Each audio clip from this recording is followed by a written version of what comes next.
In this episode, we're going to be talking about the respectable sin of insensitivity, which sounds kind of odd, but a lot of times in the church we talk about avoiding over-indulgence in pleasure, which is good and probably what most of us need to hear.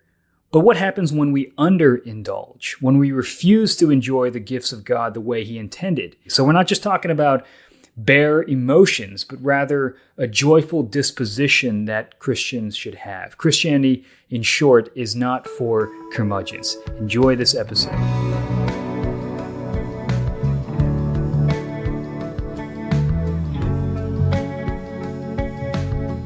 Thanks for listening in today. We're going to continue our conversation that we started in the last episode, doing our series on invisible vices or respectable sins. By the time this is released, maybe we'll have an actual series title, but whatever's respectable sins is the good. most clickbaity. Okay, well, there you go. Invisible vices. So we've been having some conversations about vices or sins that commonly aren't recognized or maybe even are mistaken as virtues. So an example would be somebody who seems humble, but really they're cowardly. Mm-hmm. So it looks like they're being Christ-like. They're washing feet, whatever. I don't know, whatever kind of trope you want to throw in there.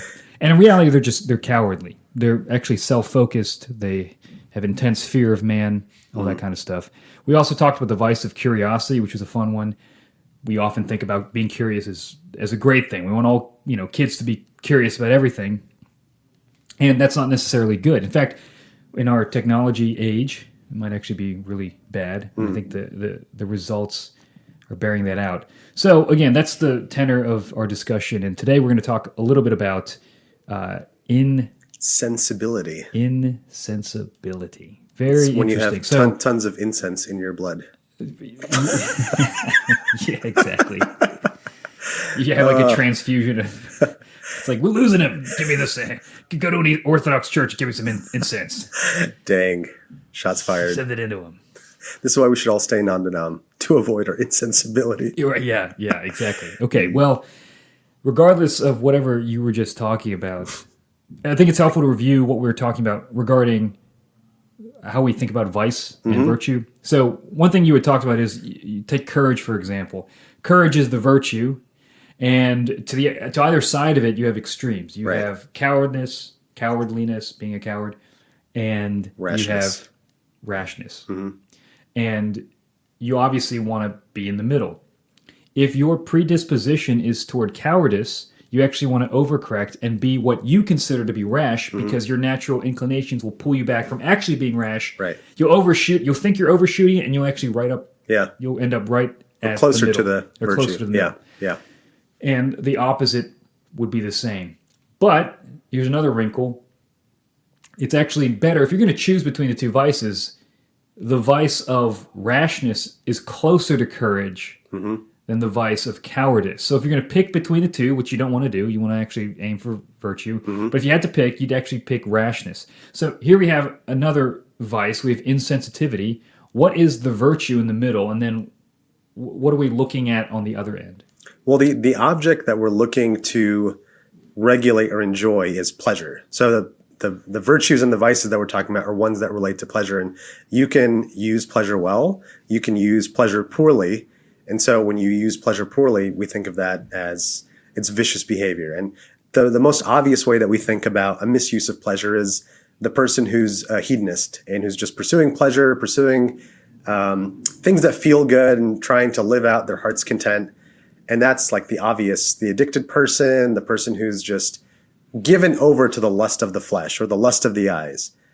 But in keeping with our theme here of the less recognized or the more subtle vices, that's the excess vice. But the vice on the deficiency side is someone who doesn't ever care about pleasure or thinks that the virtuous life is one that is totally abstinent and never uses pleasure. And this is what the tradition calls the insensible person, or the person who doesn't care about pursuing pleasure at all, doesn't care about pleasure at all. So this centers around the idea of pleasure. I remember in conversations we've had, you've mentioned how you should never do things just for pleasure. Mm-hmm. But so isn't that what the insensitive person does? The insensitive person is they think pleasure is bad, and that's a bad attitude to have, because God created pleasures to be a part of certain good experiences, but not an end in and of itself. Not an end That's in and of the itself. Error of being the overindulgent. Overindulgent. So you can think pleasure is the end all be all. It's the most important thing. That's the vice of, overindulgence or licentiousness, if we want to use the Thomistic term. And then the other side, you have insensibility, the person who thinks pleasure is actually bad and will go out of their way to avoid pleasure because they think it's evil. And both of those are extremes. Now we can, like we talked about with cowardice, we can say not both of them are equally bad. The person who's overindulgent is obviously more, that's a more detrimental lifestyle than the person who's totally abstinent. Like C.S. Lewis says, if you are prone to alcoholism, it's better for you to be a teetotalist. Just abstain completely. That's a better lifestyle than the life where you are overindulging alcohol. So of the two, it's better to be insensible than intemperate and like overindulgent, but both are bad. Like it is bad to think that pleasure is evil and to go out of your way to avoid it, to not see it as something good to be used in moderation the way God designed it. Why is it spoken of as insensitivity? Someone who's basically your appetite is kind of hardened or are not sensitive to the good things in the world. So God designed food to be appealing to us. God designed sex to be appealing to us. God designed the colors of nature to draw us in and move us. And you're dulled to that. You're dulled. Your taste buds are dulled to that. You're insensitive, or you're not sensible in terms of like your sensing powers are kind of destroyed or warped. So you're not moved by the things that you should be moved by. So the person who, think of like the total ascetic, the person who wants to remove all pleasure from their life because they think pleasure is bad. And there were early sects of Christianity that thought this, that they thought pleasure is evil. Sexual pleasure is evil. Gustatory pleasure is evil. Eating delicious foods is bad. And so, might tie this in with like Gnosticism or like weird views about the body. But basically, it's a view that ties sanctification to the absence of pleasure. And Christianity has a much fuller picture of what it is to be a human being. Even Jesus himself, he was eating fish and he went to weddings and he was drinking wine and all things in moderation. He was using these goods the way that they were intended.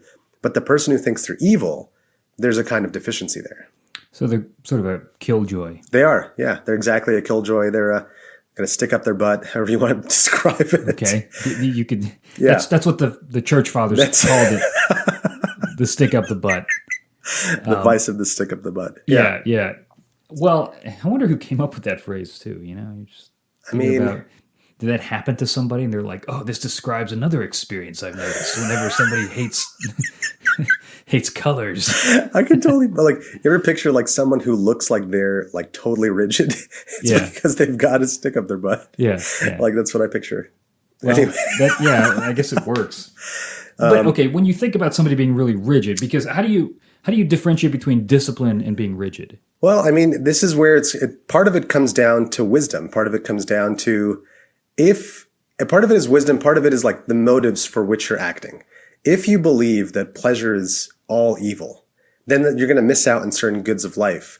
Like God didn't design us to be utilitarian about our food, to just like sit down and eat as quickly as possible so we can get back to work. No, there's something about enjoying and sharing a meal with people, and fellowship can be fostered over that. And if you think, for example, that sexual pleasure is bad, and so you abstain from engaging in sex with your spouse, and so they miss out on a social good, you miss out on a social good because you think that there's something tainted about that experience. That's not the way God designed us to be. So either you see the pleasure as evil, or you're just so calloused that you don't even see it as a good thing. You're not moved by it. That's bad. It's not the worst way you can live your life, but there's still something less than ideal about it. Overindulgence would be you eat food just for the pleasure and you more than just sustenance. Yeah. What would be the middle? What would be the actual virtue? Temperance. Temperance would mean you're using it well. Eat enough. You eat what you need, but you also don't despise the fact that what you're eating tastes good. That's right. And the insensitive person would be somebody who perhaps only eats what they need, or maybe less than what they need. I don't know. Yeah. And they would numb their taste buds. That you would find that very odd if they numb their taste buds from food that they needed to eat. That's right. I mean, the Aquinas literally says, if anyone rejects pleasure to the extent of omitting things that are necessary for his nature's preservation, he would sin because he's acting counter to the order of nature. And so this is the vice. So actually, there's a kind of pleasure that's necessary for a good human life. Pleasure where you enjoy the good things that God created.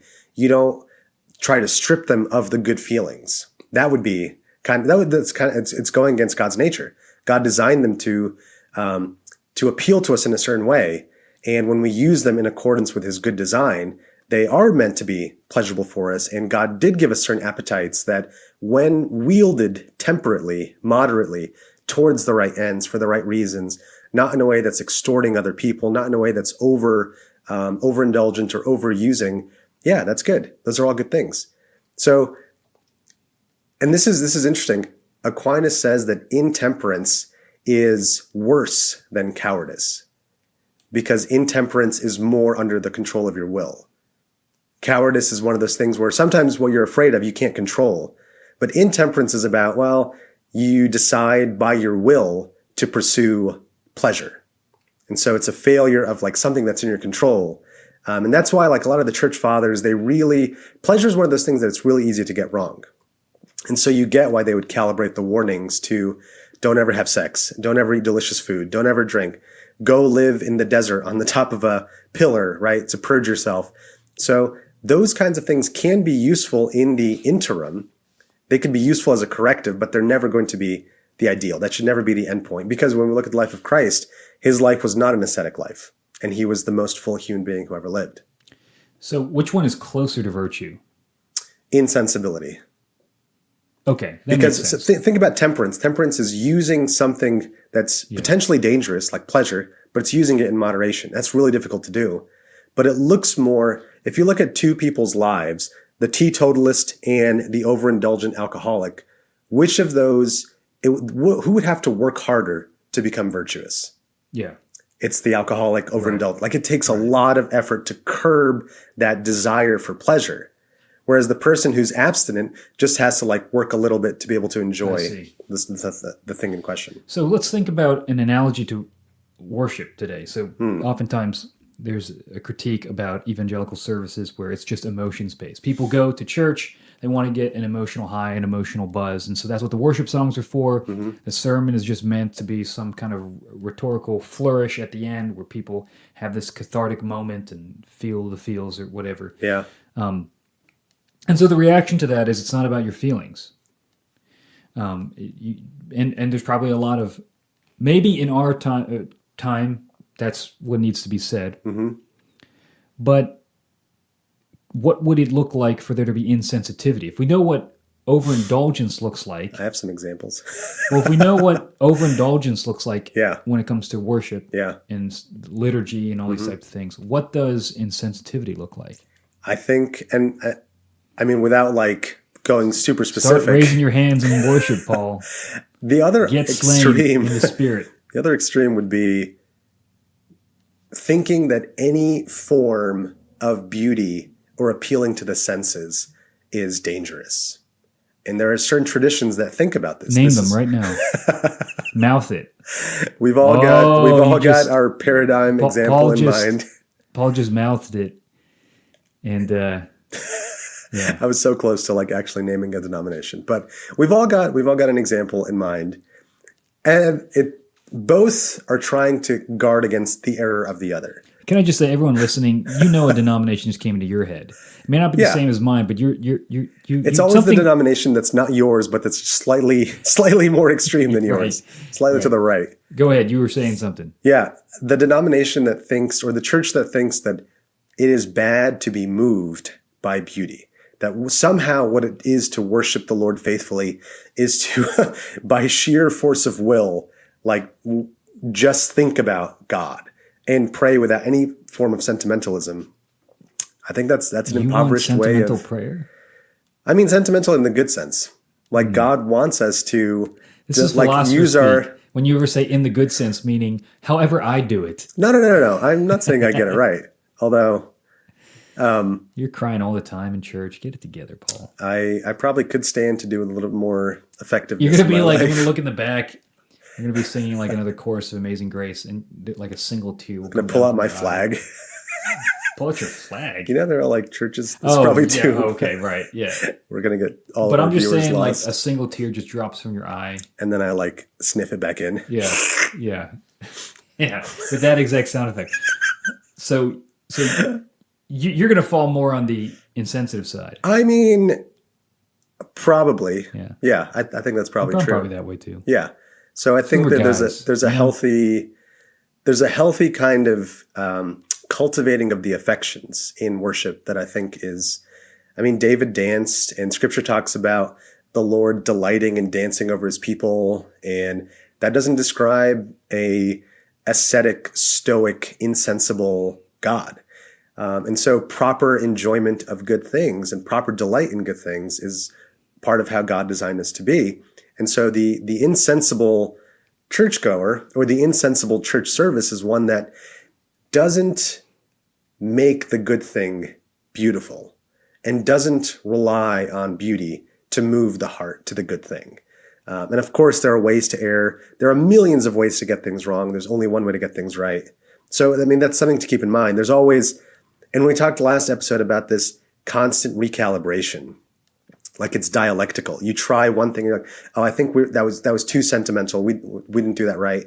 So you try again, and maybe that was too in the other direction. And then you keep like trying to go back and forth. And that's how you tune your heart. You realize that you've gone overboard in one direction. You try to curb it back. You overshoot in the other direction.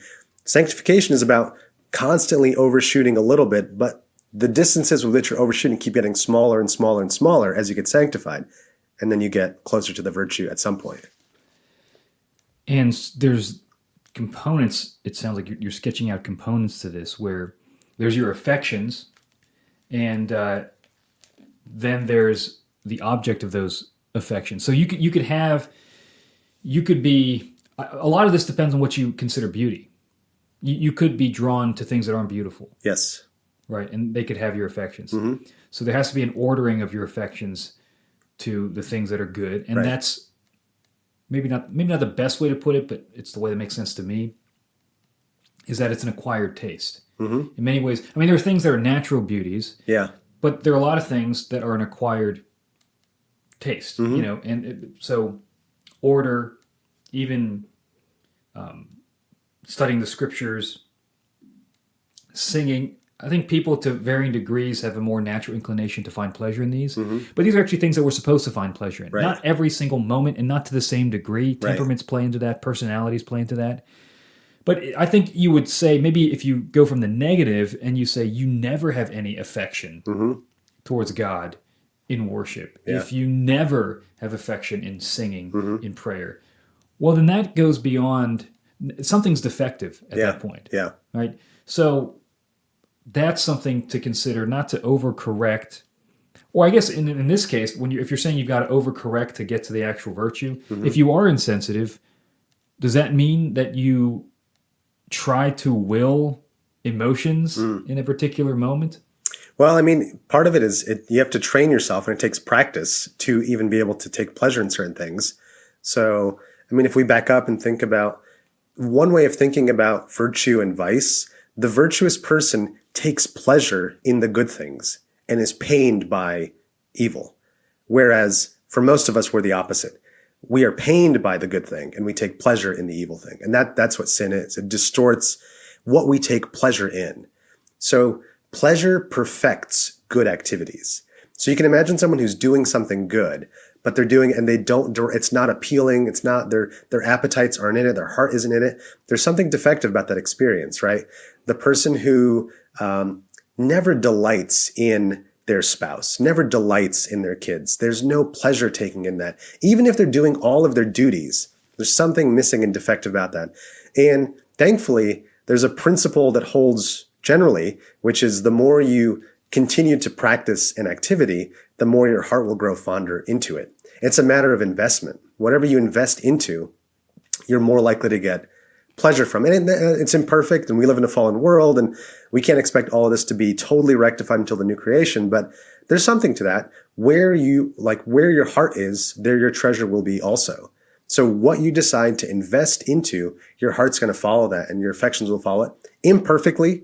And it's going to look like, a couple steps forward, one steps back and all that sort of stuff. But it is a general principle that holds true as a guideline and one that we should practice, but it might not be perfect. So if you invest in something, the affections generally come from that. I think so. Is the flip true if you don't have the infection? If you don't have the infection, you don't have the affections. Yeah. Does that mean you're actually not practicing correctly? I mean, it might be. You might have to look at it on a case by case basis, but you can imagine someone who they're practicing something faithfully, and because of some, there's a psychological disconnect. Yeah. They might not get that in this life, but ideally, that's the way the process works. And that's the way God designed us to be, that when we do the good activity, we receive the pleasure from it because pleasure perfects goodness and pleasure is the mark of the good activity. And when you try to separate out the good activity from the pleasure, that error is the vice on either side. So the intemperate, overindulgent person wants the pleasure, doesn't care about the activity. The insensible person might care about the good activity, but shuns the pleasure that comes with it. So both of them are wrong. The healthy, temperate person takes both of them together. They pursue good things, and they get pleasure from doing the good thing. And that recipe is the right one, but it's really difficult to get spot on in all the different circumstances. Somebody's insensitive. They're doing that. I don't know if it's for pleasure, but they're doing that because they want something good. They want control over their life. Maybe they want a certain outcome, and so they're risk averse. They might think, I'm not, interesting. I can't handle this dangerous thing. And if you think that's the case, then yes, it's actually better for you to stay there, because again, this is a worse way. It's a less bad way to err. So you're like, I can't trust myself with alcohol. There's a history of alcoholism in my family. I'm not even going to touch that. That's totally fine. Is that the ideal way to live? Probably not. Like in the new heavens, new earth, we'll have wine. We'll be able to enjoy it temperately. But temperate use is the best way to be. Total abstinence is, let's call it the lesser of two evils. It's a better place to stop than the alternative.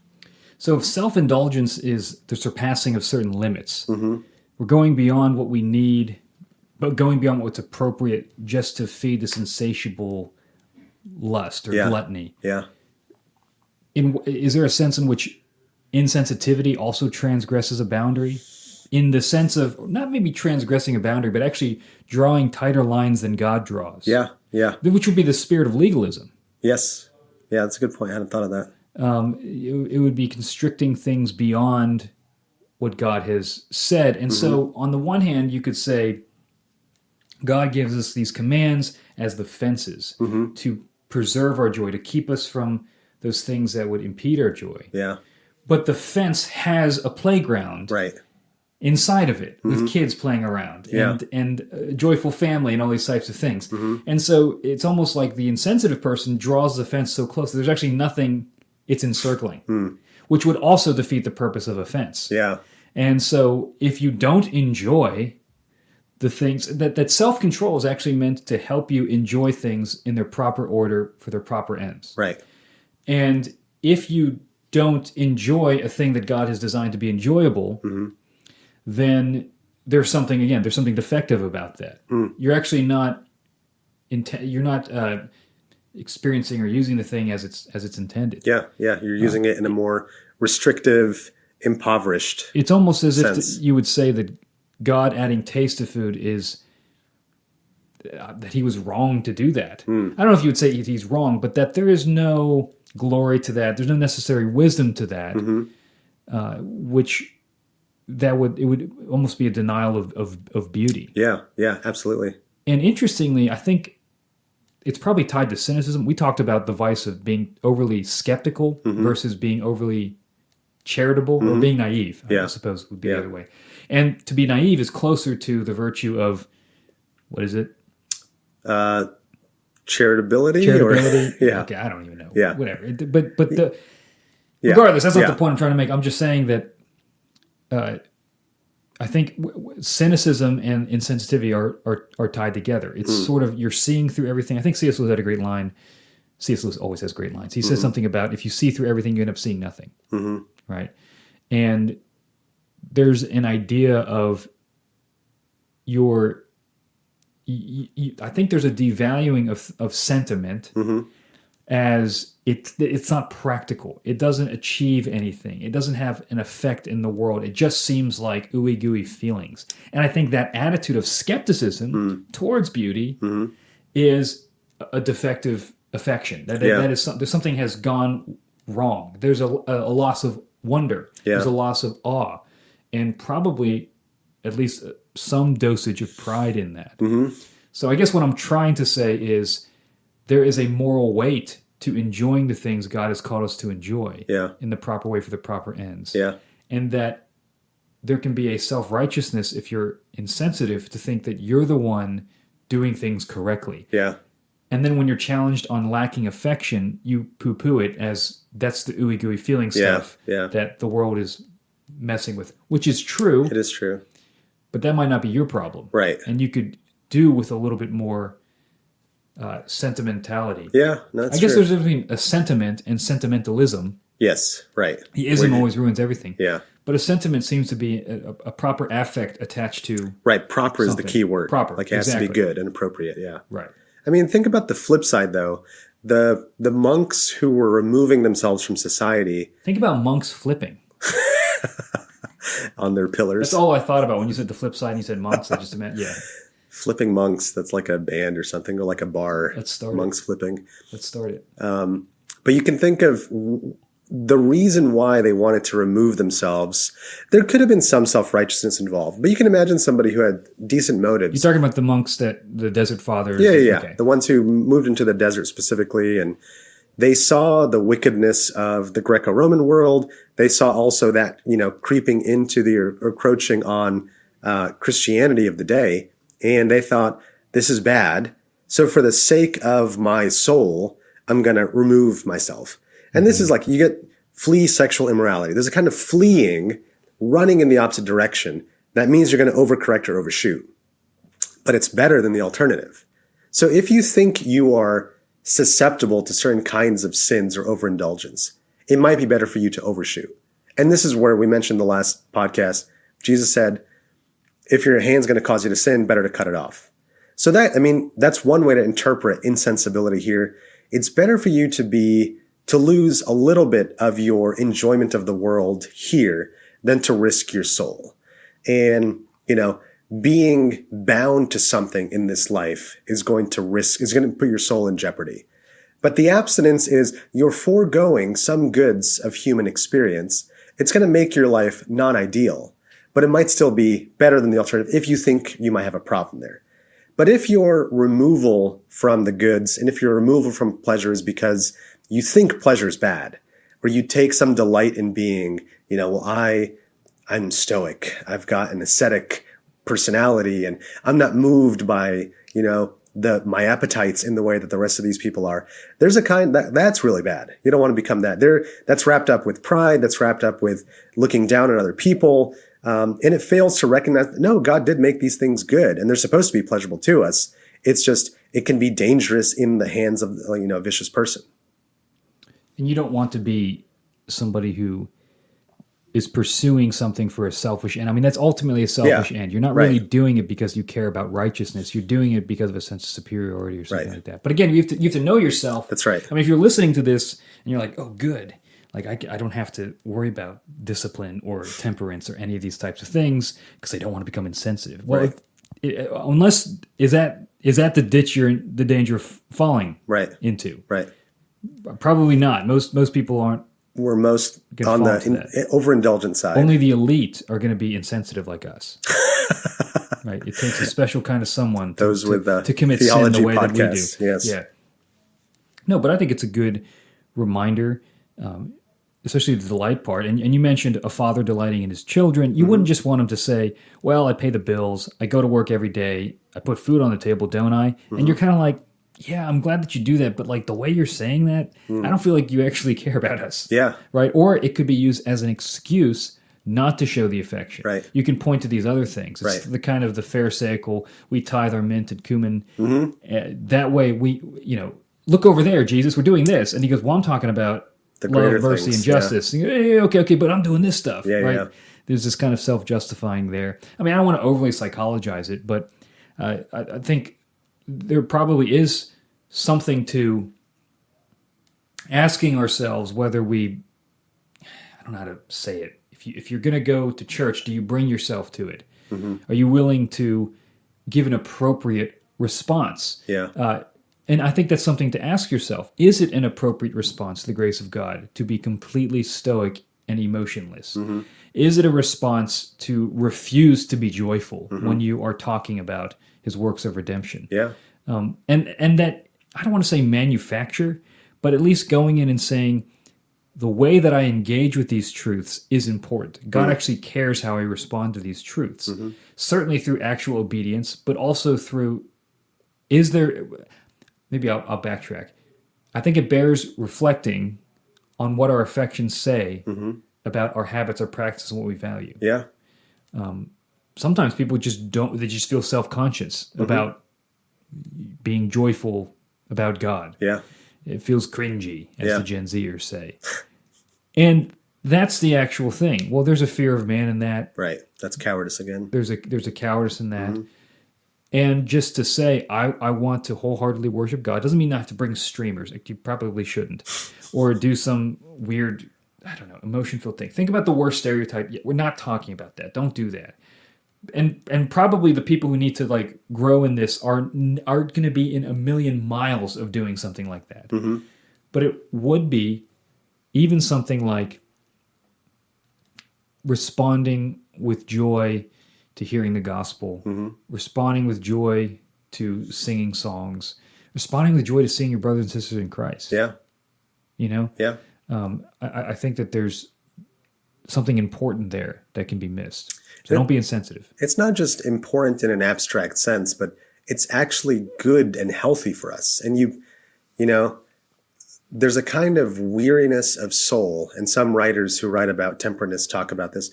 The human soul gets weary and tired, and God builds pleasures into good activities to help rejuvenate the soul. So if you're constantly closing yourself off from the goodness of these pleasures, it's not going to be a surprise when you become more cranky or irritable, and you're going to become less able to fulfill your obligations if you don't have these moments of, in the same way that you need food to nourish your body, you need certain pleasures of sociality, of nature, of beauty, of friendship, and not just the good activity that itself, like, oh, well, I was with Brian for an hour today. I did my social obligation for friendship. No, like, to delight in that, it's really difficult to do when it's with Brian, but sometimes it's delightful and it's rejuvenating for the soul, and God designed us to be that way. I do have a meter of social interaction that you have to have with me. Have I filled that on this trip? Yes. Very good. Yes. I fulfilled my social obligations. Yeah, you can go into a coffin now and sleep. I've got my streamers. Yeah. Oh gosh. Didn't you grow up in a charismatic church? I did. Yeah. We did flags and streamers and stuff. Were you ever part of the flag team? No comment. Tell me. Yes, you were. There may or may not be a video somewhere on Facebook. Get out. Of an old flag. What kind of flag are you flying? The Egyptian national flag? Or? Oh my gosh. It was the People's Republic of China, actually. Yeah. Both of those would not go well. Anyway. I think it was like, they called it color guard, and we did flags to set to music, like to Christian. Tell me, so what kind of music are you talking about? Like a Christian worship song? Like, Christian, contemporary stuff. Did you choreograph? I mean, no, I did what they told me to do. You just did what the Spirit led you to do? I did. I was the opposite of insensible. Did you have a go-to move? I mean, we weren't exactly able to improvise. We did what everybody else did. How old were you when this happened? Oh, this was like high school. I was like 13, 14. Oh, this is a past generation. This was like 2 years ago. I wish. This is me before Calvinism theology. It hardened you into an insensitive stone. It did.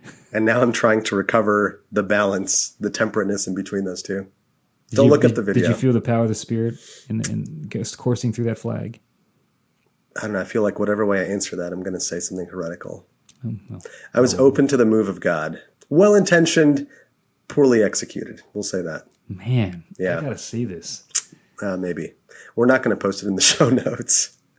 Well, anyway. If I find it, I'm posting it. Oh my gosh. I would die. But, okay, again, here, maybe this is our cynicism. Yeah. Perhaps it's better to... Maybe we need to overcorrect. That means we need to start a color guard flag team. That's right.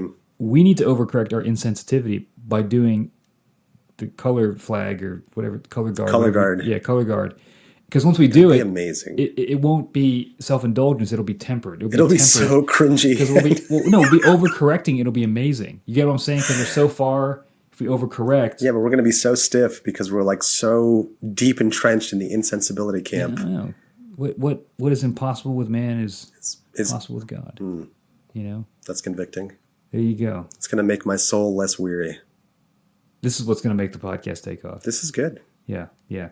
Well, this is a great conversation about another respectable sin, another invisible vice. And, these are helpful conversations because a lot of times when we're too generic about sin, we don't actually know how to counteract the negative things in our life because we have to be specific and we have to be practical.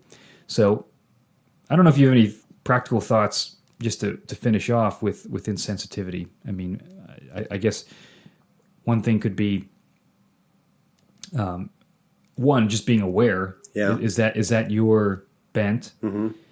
And I think part of it is just being around beauty and just appreciating it. Allow yourself to. There's got to be something you find beautiful and just Yeah. dwelling in that. Yeah. And I think there is a will, a volitional component of saying, I'm going to engage in this. In the same way that if you want to play with your kids, you're going to be like, I'm locked in. I'm going to spend time with them. Yep. And trusting that process that over time it's going to develop a desire. Whatever guards you have up, begin to let those go and be okay with allowing your heart to be stirred. And ask God to do it. Ask the Spirit to move your will and your affections in ways that are good and appropriate. And you hear people, they hate running, but they do it because they know it's good. Yeah. And after a while, they actually start to enjoy running, and then they can't not run. I don't believe those people. I know, but hypothetically, if it's possible, there's an example. Right. And there's something to learn there, I think, in that example. But great conversation, Paul. This is good. Thanks for doing this. Thank you guys for listening. And we'll some links in the show notes. Go check those out. And we'll catch you guys next time.